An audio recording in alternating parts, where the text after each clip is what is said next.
The Johan Cruyff Arena, AFC আয়াক্সের home venue. আয়াক্সের academy থেকে এই স্টেডিয়ামের দূরত্ব মাত্র 10 মিনিটের পায়ে হাঁটা পথ। এই ছোট্ট পথটা অতিক্রম করে আয়াক্সের জার্সি গায়ে চাপানোর স্বপ্ন বুকে নিয়ে এই একাডেমিতে আসে বিভিন্ন বয়সী শিশু কিশোররা। দি টুকোমোস্ট, দ্য ফিউচার, ভবিষ্যৎ, আমস্টারডাম ফুটবল ক্লাব আয়াক্সের একাডেমি। আজকের ভিডিওতে থাকছে আয়াক্স এবং এর একাডেমি দি টুকোমোস্টের গৌরবোজ্জ্বল ইতিহাস, খেলোয়াড় বাছাইয়ের প্রক্রিয়া আর মলিন বর্তমানের গল্পগুলো।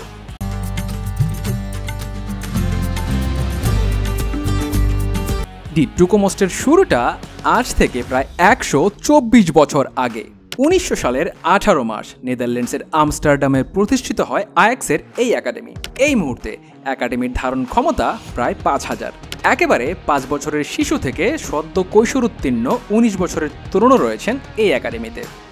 এই খেলোয়াড়দের বাছাই করার জন্য নেদারল্যান্ডসে রয়েছেন আয়াক্সের 50 জন স্কাউট, আর পুরো ইউরোপ জুড়ে রয়েছেন আরও অন্তত 5 জন। প্রাথমিক বাছাইয়ের পরে ট্যালেন্ট ডাগেন নামের একটা প্রতিভা অন্বেষণ প্রতিযোগিতার আয়োজন করা হয় শিশু কিশোরদের জন্য। সেই প্রতিযোগিতায় নিজেদের প্রতিভা দেখিয়েই আয়াক্সের একাডেমিতে সুযোগ পায় প্রতিভাবান ফুটবলাররা। একাডেমিতে খেলোয়াড়দের ট্রেনিং করানো হয় মূল দলের খেলার স্টাইলেই। আর স্টাইল বলতে রাইনাস মিশেলের সেই total football, ball control, positional play, movement, mindset, কৌশল, বুদ্ধিমত্তা আর তাৎক্ষণিক সিদ্ধান্ত নেওয়ার ক্ষমতা গঠনের সাথে সাথে ছোটবেলা থেকে 4-3-3 ফরমেশনে টোটাল ফুটবলে অভ্যস্ত করে ফেলা হয় খেলোয়াড়দের, যেন পরবর্তীতে এদের মধ্য থেকেই আসেন ভবিষ্যতের Johan Cruyff, Marco van Basten, Frank রাইকার্ডরা। শুধু ক্রুইফ, বাস্তেন বা রাইকার্ড নন, আয়াক্সের এই একাডেমি থেকে উঠে এসেছে আরও কিছু বড় বড় নাম। Dennis Bergkamp, Clarence Seedorf, Patrick Kluivert, Wesley স্নেইডারদের এই তালিকায় Johan Neeskens, Michael Reiziger, Edwin van der Sar, Edgar Davids, Frank ডিপোর্টদেরও যোগ করে নিতে পারেন। রোনাল্ড কোমেন, জলাতান ইব্রাহিমোভিচদের ক্যারিয়ারও শুরু হয়েছিল আয়াক্সের একাডেমি থেকেই। এই বড় বড় নামগুলোই বলে দেয় একাডেমি হিসেবে আয়াক্সের ডি টুকোমোস্ট ছিল বিশ্বের অন্যতম সেরা। ছিল, এটাই বলতে হচ্ছে, কারণ সাম্প্রতিক বছরগুলোতে ক্লাব হিসেবে আয়াক্সের মাঠের পারফরমেন্সে যেমন অধপতন দেখা দিয়েছে, একই সাথে দুঃসময় চলছে একাডেমিতেও। আগে যেভাবে নেদারল্যান্ডস জাতীয় দলেও আয়াক্সের একাডেমির খেলোয়াড়দের দেখা যেত, সেই সংখ্যাটাও এখন কমে গেছে। ডি টুকোমোস্টের সোনালী অতীত।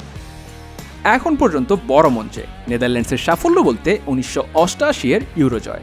সেই দলের 5 জন ছিলেন আয়াক্সের খেলোয়াড়, পাশাপাশি কোমান, রাইকার্ড, ফন বাস্তেন ছিলেন ওই একাডেমি থেকেই উঠে আসা। 2010 সালের পর কোনো বিশ্বকাপের ফাইনালে খেলা হয়নি নেদারল্যান্ডসের, কিন্তু 14 বছর আগের ওই দলেও ছিলেন আয়াক্সের একাডেমির কিছু গুরুত্বপূর্ণ খেলোয়াড়। গোলরক্ষক মার্টিন স্কেলেনবার্গ তো ছিলেনই, সাথে স্নেইডার, ফন ডার ভার্টদের মতো মূল খেলোয়াড়রাও বেড়ে উঠেছিলেন ডি টুকোমোস্ট থেকে। এবার ফাস্ট ফরওয়ার্ড করে আসা যাক 2024 সালে। চোটের কারণে ডি ইয়ং দলের বাইরে চলে যাওয়ায় চলতি বছরের ইউরোতে ডি টুকোমোস্টের খেলোয়াড় বলতে ছিলেন ডি লিক্ট, গ্রাভেনবার্গ আর স্টিভেন বার্গউইন। এদের মধ্যে বার্গউইনই মাঠে নামার সুযোগ পেয়েছিলেন যা একটু। আগের মতো আয়াক্সের একাডেমির খেলোয়াড়দের দিয়ে নয়, নেদারল্যান্ডসের এই দলের মেরুদণ্ডটা তৈরি হয়েছে ভিন্ন ভিন্ন ক্লাব থেকে উঠে আসা খেলোয়াড়দের নিয়ে। এফসি গ্রোনিনজেনের ভার্জিল ভ্যান ডাইক, ফেইনোর্ড এবং চেলসির নাথান আকে, পিএসভি আইন্দহোভেনের কোডি গাকপো, আর বার্সেলোনা এবং পিএসজির জাভি সিমন্সরাই এই দলের মেইন ম্যান। ক্রুড বাস্তবতা এটাই যে চোটমুক্ত ফ্র্যাঙ্কি ডি ইয়ং ছাড়া ডি টুকোমোস্টের কোনো খেলোয়াড়ই এখন নেদারল্যান্ডস দলের জন্য অপরিহার্য নন। ওদিকে আয়াক্সের মাঠের দুরবস্থা বোঝানোর জন্য লিগে তাদের অবস্থান দেখাটাই যথেষ্ট। চলতি মৌসুমে নিজেদের প্রথম 4 ম্যাচের পর এরেদিভিসিতে আয়াক্সের অবস্থান 10-এ। এর আগে গত মৌসুমটা দলটা শেষ করেছিল 5-এ থেকে। কে বলবে 2022-23 মৌসুমের আগে এই দলটাই টানা 4 বার জিতেছিল ডাচ লিগ। 2018-19 মৌসুমের চ্যাম্পিয়ন্স লিগের সেমিফাইনালে লুকাস মৌরার হ্যাট্রিকে টটেনহামের কাছে নাটকীয়ভাবে পরাজিত হয়ে ফাইনাল বঞ্চিত হয় দলটি, আর সেই দলটাই কিনা এখন সুযোগ পায় না ইউএফার ক্লাবগুলোর শ্রেষ্ঠত্বের লড়াইয়ে। কেন এই দুরবস্থা আয়াক্সের? বায়ার্ন মিউনিখ, রিয়াল মাদ্রিদ, জুভেন্টাসের মতো দলগুলোকে পেছনে ফেলে ইউসিএল এর সেমিফাইনালে খেলা ওই আয়াক্স দলের মূল কারিগর ছিলেন স্পোর্টিং ডিরেক্টর মার্ক ওভারমার্স এবং ম্যানেজার এরিক টেন হাগ। তাদের পরিকল্পনা, প্রতিভাবান খেলোয়াড়দের দলে ভেড়ানো এবং খেলোয়াড়দের পারফরমেন্স সব মিলিয়ে এসেছিল চ্যাম্পিয়ন্স লিগে আয়াক্সের ওই সাফল্য। তরুণ ফ্র্যাঙ্কি ডি ইয়ং, Matthijs de Ligt, Hakim Ziyech, Johnny ফন্ডিভিকের সাথে অভিজ্ঞ দুসান তাদিচ আর ডালে ব্লিন্ডের দারুণ সমন্বয়ে আয়াক্সের স্বর্ণালী ভবিষ্যৎ দেখতে পাচ্ছিলেন অনেকেই। কিন্তু আয়াক্সের সেই সুখ স্বপ্ন স্থায়ী হল না। নারী সহকর্মীদের সাথে অশোভন আচরণ করার কারণে 2022 সালে বরখাস্ত হন স্পোর্টিং ডিরেক্টর মার্ক ওভারমার্স। এর কিছুদিন পর ম্যানচেস্টার ইউনাইটেডের দায়িত্ব নেন ম্যানেজার এরিক টেন হাগ। এই দুজনের প্রস্থানের পরই ক্লাবে দেখা যায় পাওয়ার ভ্যাকিউম।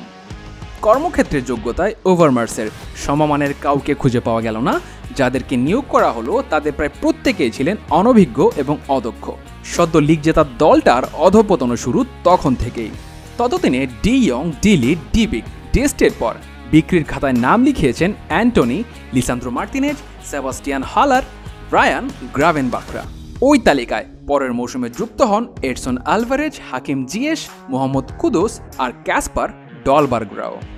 কিন্তু এই খেলোয়াড়দের প্রস্থানটা আয়াক্সের জন্য সমস্যা হতো না যদি ওভারমার্সের কেউ দারুণভাবে প্রতিভা বাছাই করে আনতে পারতেন কিংবা নেটওয়ার্ক তৈরি করতে পারতেন দক্ষিণ আর মধ্য আমেরিকায়। কিন্তু ওভারমার্সের স্থলাভিষিক্ত হওয়া স্পেন মিসলিন্টার সেক্ষেত্রে হলেন পুরোপুরি ব্যর্থ। তিনি যে খেলোয়াড়দের আনতেন তাদের প্রায় সবাই ছিলেন আনপ্রুভেন, এমনকি নিজেদের প্রতিভার বিচ্ছুরণও ঘটাতে তারা ছিলেন অপারগ। এদিকে আয়াক্সের মাঠে পারফরমেন্স খারাপ থেকে খারাপতর হতে থাকলো। লিগ চ্যাম্পিয়ন দলটি ধীরে ধীরে নেমে যেতে থাকলো পয়েন্ট টেবিলের নিচের দিকে।